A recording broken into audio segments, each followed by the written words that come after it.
अस्सलाम वालेकुम नाज़रीन, मैं हूं आपका मेज़बान अख्तर शाहीन रेंद और आप देख रहे हैं मेट्रो मैटर्स। नाज़रीन, आज हम अपनी पहली स्टोरी में आपको जिन्ना अस्पताल कराची में गुज़िश्ता इतवार को पेश आने वाले एक वाक़े से आगाज़ करना चाहेंगे और आपको बताएंगे कि वहाँ पर किस तरह से एक कशीदा माहौल वहाँ पैदा हुआ। जिन्ना अस्पताल कराची में एक सूबे का बहुत बड़ा अस्पताल है, कराची शहर का भी सबसे बड़ा अस्पताल है जिन्ना अस्पताल, और वहाँ पर हज़ारों की तादाद में मरीज़ आते हैं रोज़ाना की बुनियाद पर, और सैकड़ों की तादाद में वहाँ जो हेल्थ केयर प्रोवाइडर्स हैं वो वहाँ मौजूद रहते हैं और मरीज़ों को इलाज की सहूलियत फराम करने के लिए कई एक शोबे ऐसे हैं, ख़ास तौर पर जैसे शोबा हादसात है, ऑपरेशन थिएटर्स हैं, और इस तरह लैब है, ब्लड बैंक है। ये ऐसे शोबा जाते हैं कि जहाँ पर इमरजेंसी के वक्त में हर वक्त वहाँ के लोगों की ज़रूरत होती है, और ऐसे ही लोगों की ज़रूरत को देखते हुए जिन्ना अस्पताल में डॉक्टर्स कॉलोनी बनी हुई है जहाँ पर रिहाइश फराहम की जाती है उन लोगों को कि जिनकी अस्पताल को इमरजेंसी में ज़रूरत पड़ सकती है, ताकि वो इमरजेंसी में खदमात अंजाम दे सकें। लेकिन इतवार के दिन वाक़या जो पेश आया, वहाँ पर डॉक्टर नौशीन साहिबा जो कि शोबा इंचार्ज की हादसात बताई जाती हैं, शोबा इंचार्ज शोबा हादसात जिन्ना अस्पताल बताई जाती हैं, उन्हें एक घर अलॉट हुआ था और उसके बाद फिर इतवार को वहाँ पर कुछ लोग गए, जिसमें कुछ डॉक्टर्स भी शामिल थे और कुछ और भी आउटसाइडर भी बताया जा रहा है कि आउटसाइडर भी उसमें शामिल थे। वो वहाँ पर पहुँचे और उस घर को खाली कराने की कोशिश की उन्होंने, और वहाँ पर अंदर घुसने की कोशिश की, और बज़ाहिर ये नज़र आ रहा था, और उसकी एक वीडियो भी सोशल मीडिया पर आई और मुख्तलिफ ग्रुप्स में भी वो शेयर हुई, और बज़ाहिर ये नज़र आ रहा था कि वो डॉक्टर नौशीन को उस घर से बेदखल करना चाहते थे और उस घर से निकालना चाहते थे। हम जैसे ही ये खबर अस्पताल में पहुंची तो फिर अस्पताल के दीगर डॉक्टर्स भी वहाँ पर पहुँचे और यंग डॉक्टर्स एसोसिएशन के भी लोग वहाँ पर पहुँचे, और इसी दौरान यंग डॉक्टर्स एसोसिएशन के दो ग्रुप्स हैं और उन दोनों ग्रुप्स की तरफ से एक दूसरे पर इल्ज़ाम तराशी भी हुई, और फिर इंतज़ामिया भी इसमें बीच में आई। जब ये मामला सोशल मीडिया पर वायरल हुआ तो फिर इसका नोटिस लिया गया और हेल्थ डिपार्टमेंट की तरफ से इसका नोटिस लिया गया, और फिर उन्हें ऑर्डर किया गया जिन्ना अस्पताल की इंतज़ामिया को कि ये क्वार्टर जो है वो फौरी तौर पर कैंसिल कर दिया जाए और इसकी जो अलॉटमेंट है वो कैंसिल कर दी जाए, जो डॉक्टर साहबा को अलॉट हुआ था।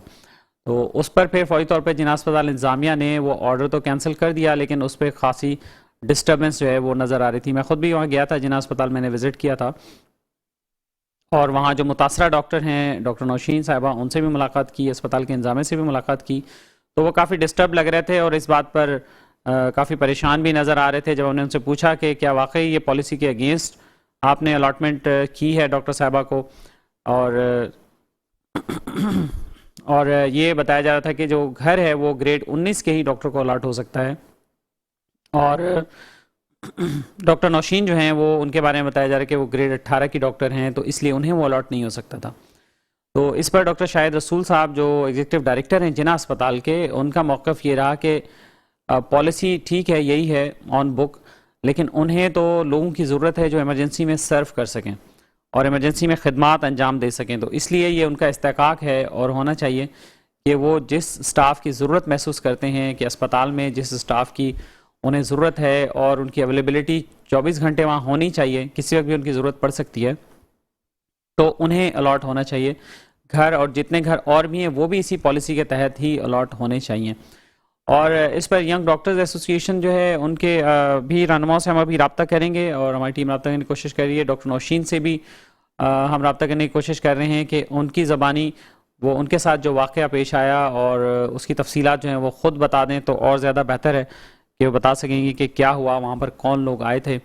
और इस सारे वाक़े पर जब ये बात ज़्यादा आगे बढ़ी तो इस पर फिर थाने में भी दरख्वास्त दे दी गई, इंतज़ामिया की तरफ से वो दरख्वास्त फॉरवर्ड हुई और उसमें मुख्तलिफ लोगों के जो हैं वो उसमें नाम भी मेंशन हुए।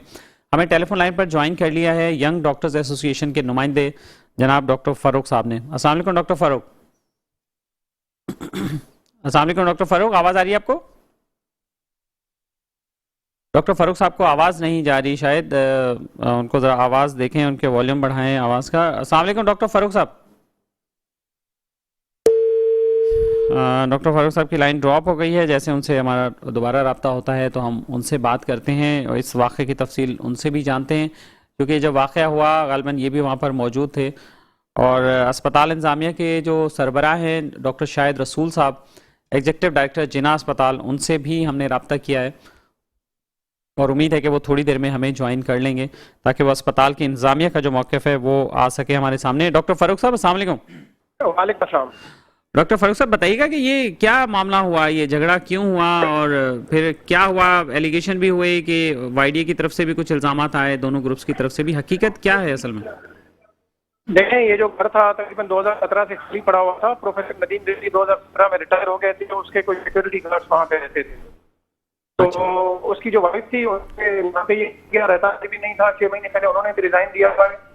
तो अभी ये दिसंबर में उन्होंने खाली करना था। तो ये जो है ना डॉक्टर मशीन है, इमरजेंसी की इंचार्ज हैं और सीनियर यहाँ की जो है ना प्रोफेसर हैं, उनको ये अलॉट हुआ गया सैटरडे वाले दिन।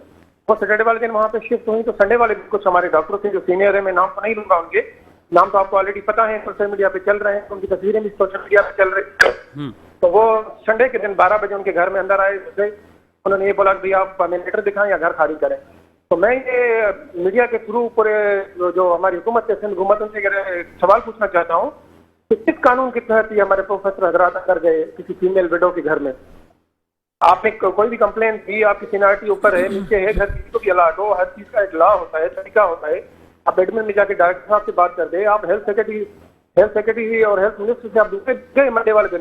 नहीं डॉक्टर फारूक साहब, ये बात क्लियर करें कि क्या वहाँ जो डॉक्टर साहबान गए थे वो अपने ओन पे गए थे या इंतजामिया का कोई बंदा भी उनके साथ था या इंतजामिया को लेके गए थे? कोई इंतजामिया का बंदा साथ नहीं था उनके, वो अपने ऑन पे गए थे संडे वाले दिन। उनका ये मौक़िफ़ था कि जो भी डॉक्टर्स कॉलोनी में अंदर आएगा हमारी जगह के बगैर नहीं आएगा, हमें आप लेटर दिखाएं। घर में अंदर आए तो शोर शराबा हुआ। उस शोर शराबे में वहाँ के जो भी लोकल रहते हैं डॉक्टर सारे वहाँ पे गए। तो उसमें जो है ना हम मीडिया के जो दोस्त हैं वो हम भी गए वहाँ पे। तो सिचुएशन चल रही थी, आपने देखी। तो आपने वीडियो में भी देखा होगा कि मैंने उनको जस्ट ये क्वेश्चन किया कि भाई सर आप किस कानून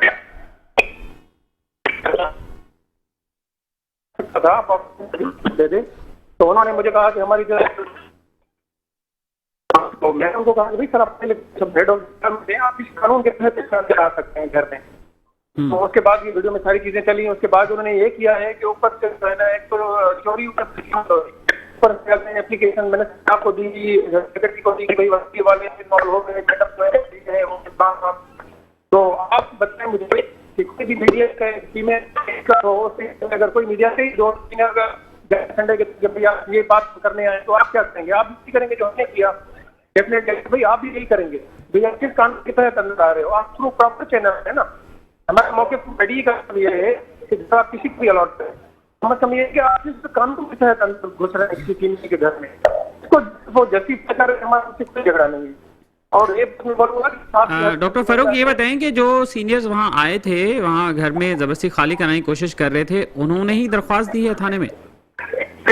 उन्होंने भी दरख्वास्त दी है और हेल्थ मिनिस्टर।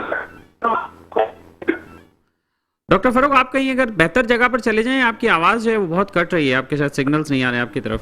अच्छा, अभी आ रही है आवाज?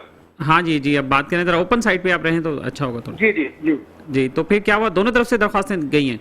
दरख्वास्तें दोनों तरफ से गई हैं, पर मैं तो सिर्फ ये क्वेश्चन पूछना चाह रहा हूँ, हम as a YDA, as a organisation of doctors, पूरी सिंध में कश्मीर से लेके कराची तक किसी जूनियर डॉक्टर से लेके सीनियर डॉक्टर तक किसी के साथ नाजायजी होगी तो हम तो इंटरव्यू करेंगे, क्योंकि हम तो एक ऑर्गेनाइजेशन है ना। किसी के साथ नाजायजी हम बर्दाश्त नहीं इतला करेंगे। मिलने पर आप लोग भी वहाँ पहुंचे थे, आपके भी नुमाइंदे पहुंचे थे वहाँ? जी जी बिल्कुल, मैं खुद वहाँ पे गया था। मैंने सबको रिक्वेस्ट की कि सर आप ये तरीकेकार गलत है आपका, आप किसी फीमेल के घर में इतवार के दिन कैसे जा सकते हैं, किस कानून के तहत जा सकते हैं? नहीं, घर में तो वैसे भी प्राइवेसी होती है, किसी घर में कैसे कोई घुस? एग्जैक्टली, वो भी फीमेल कोई चलो मेल होता फिर भी बात समझ आती है। तो आप खुद बताएं, आप मेरी जगह हो आप भी यही करते। मैंने किया, मैंने उनको रोका भी आप ना जाए अंदर, आप थ्रू प्रॉपर चैनल आए, आप कल जाके डायरेक्टर साहब से मिलें।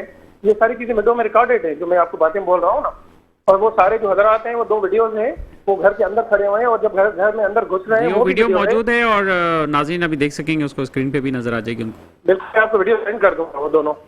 जी जी, हैं हमारे पास, वो वीडियो पहले से मौजूद है जी और वो नजर आ जाएंगे अभी। तो फिर इस पे ये अच्छा दूसरा ये बताइए डॉक्टर फारूक की वैसे अलॉटमेंट के हवाले से क्या पॉलिसी है इस वक्त अस्पताल में? देखिए, अलॉटमेंट के हवाले से पॉलिसी ये सीनियर्स जानते हैं, एडमिनिस्ट्रेशन जानती है या फैकल्टी जानती है, हमारा उससे कोई लेना देना नहीं है। कुछ ये होता है कि आप 70 to 80% जो है ना सीनियर्स को आप घर देते हैं, कुछ ऐसे 20 to 30% जो भी इमरजेंसी को डील करते हैं, जो 24 आवर आपके, फॉर एग्जाम्पल आपको रात 2 बजे बॉम्ब ब्लास्ट हो गया तो इमरजेंसी का इंचार्ज तो जिला में होना चाहिए ना, या वो जौहर में होता वहां से आएगा। जैसे ये सीपीओ वाला, केपीओ वाला जो इंसिडेंट हुआ था, उस टाइम मैडम जौहर में थी तो आ नहीं पा रही थी, फिर एम्बुलेंस के थ्रू पता नहीं कहाँ से डिफेंस से आई, तो वो उनका सबसे पहले हक है जो इमरजेंसी को डील कर रही है। जैसे मैडम सिमी जमाली यहाँ अंदर रहती थी तो वो सबको इजीली फैसिलिटेट करती थी।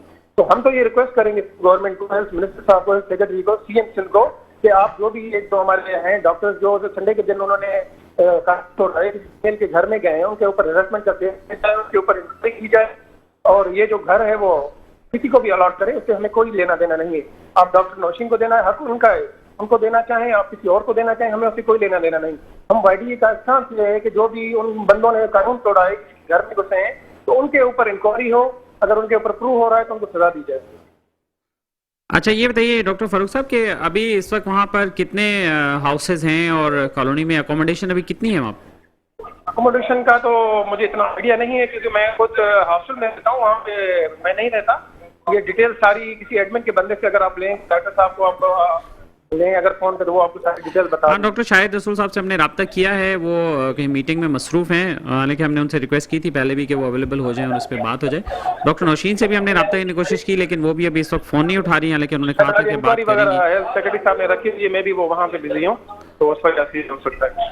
हाँ, ये तो हो सकता है। चलिए, तो फिर हेल्थ मिनिस्टर की तरफ से तो ऑर्डर आया था कि अलॉटमेंट कैंसिल कर दी जाए, तो फिर अलॉटमेंट तो कैंसिल हो गया। ये रिक्वेस्ट की थी कि फिलहाल आप विदहेल्ड करें, उन्होंने हेल्थ मिनिस्टर के लॉ में नहीं है ना, आपके कानून में नहीं है कि किसी इदारे में आप जाके वो करें। उन्होंने ईडी साहब को रिक्वेस्ट, एग्जीक्यूटिव डायरेक्टर को, फिलहाल आप इनको अलर्ट ना करें और एक कमेटी उन्होंने बिठाई है, हेल्थ सेक्रेटरी है और आपका जो है बीसी जेएसएमयू है, उसमें आपका जो डायरेक्टर साहब खुद हैं और दो तंजीमें हैं उनके जो है अहदेदारान है, पीएमए पीमा और जो है पीएमए के, तो सारे पढ़े लिखे लोग हैं माशाल्लाह, मेरे ख्याल से वो अच्छा फैसला देंगे और उसमें मैं ये रिपीट करूंगा कि जो भी कानून तोड़ गया है उससे बात जरूर की जाए। अच्छा, लेकिन उससे पहले ये तो कमेटी बाद में बनी, लेकिन उससे पहले तो अलॉटमेंट ऑर्डर जो है वो कैंसिलेशन का ऑर्डर भी निकल गया ना? बिल्कुल, उन्होंने ये पीटीएम वाड़ी के जो भी थे, हमने उनको सारा जो भी था संडे वाला, हमने उनको बताकर ये सिचुएशन है और ये चीजें हुई, तो उन्होंने ये बोला कि मैंने इनको ये घर अलॉट किया हुआ है क्योंकि इमरजेंसी की उनका होना यहाँ जिना में जरूरी है। तो उनके बावजूद बोलो, ये हमारे जो दोस्त हैं, कुछ सारे फैकल्टी नहीं है, सारी फैकल्टी के नाम यूज कर रहे हैं, कुछ लोगों की तो फेक साइन करके वो एप्लीकेशन में लिख रहे हैं, जो काफी जो सीनियर है उनसे मैंने कंफर्म भी किया है कि फेक साइन है उनके। ये 7-8 लोग हैं जिन्होंने ये किया है सब कुछ। तो उन्होंने डायरेक्टर साहब से भी मेरे ख्याल से कोई मीटिंग की इनकी, और डायरेक्टर साहब ने इनको बोला कि उनका हक है, मैंने उनको अलर्ट किया, उसके बावजूद ये मेरे ख्याल से मिनिस्टर साहब के पास गए हुए हैं। तो अभी जो भी होगा, जो आपकी इंक्वायरी कमेटी है, इंक्वायरी कमेटी में सारे मौजूद और जो है ना ब्यूरोक्रेट्स हैं और आपके सारे जो भी सीनियर लोग हैं वो बेहतर फैसला करेंगे मेरे ख्याल से। डॉक्टर फारूक, बहुत शुक्रिया आपका, आप हमारे साथ मौजूद रहे। डॉक्टर फारूक, नुमाइंदा यंग डॉक्टर एसोसिएशन, हमारे साथ गुफ्तगू कर रहे थे और इस हवाले से हमने इंतजामिया से रब्ता करने की कोशिश भी की है लेकिन वो दस्तयाब नहीं हो पाए हैं, लेकिन उन्होंने कहा था कि हम अवेलेबल होंगे और बात करेंगे। डॉक्टर नौशीन साहिबा भी इस वक्त अभी अवेलेबल नहीं हो पा रही हैं ताकि उनकी वरना ज़बानी जो है जो वाक़या हुआ और उनसे बात हो जाती और फिर वो ख़ुद भी बता पाती। लेकिन ये सूरत हाल जो भी हुई ये इंतहाई अफसोसनाक है, चूँकि इस तरह के वाक़यात से अस्पताल में एक तो कशीदगी भी बढ़ी और फिर दो ग्रुप आमने सामने आ गए, फिर एक महाज बन गया।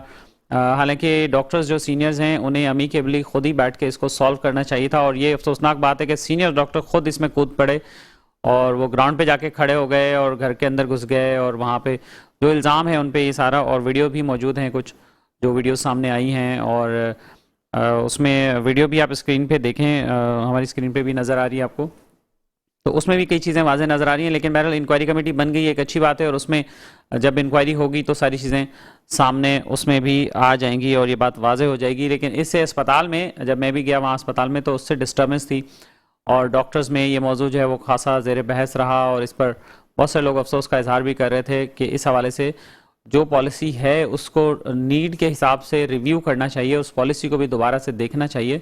अगर एक पॉलिसी है भी तो, लेकिन अस्पताल की क्या ज़रूरत है, मरीज़ की क्या ज़रूरत है। और एक और बात भी अक्सर मैं सोचता हूँ कि भाई ये जितने अस्पताल हैं, डॉक्टर्स हैं, ये सब हैं किसके लिए? मरीज़ों के लिए हैं। मरीज़ के लिए सारा इंफ्रास्ट्रक्चर है, मरीज़ के लिए उनको मुलाजमत दी जा रही है, मरीज़ के लिए उनको घर दिया जा रहा है, मरीज़ के लिए उनको तनख्वाहें दी जा रही हैं, उनको सहूलतें दी जा रही हैं।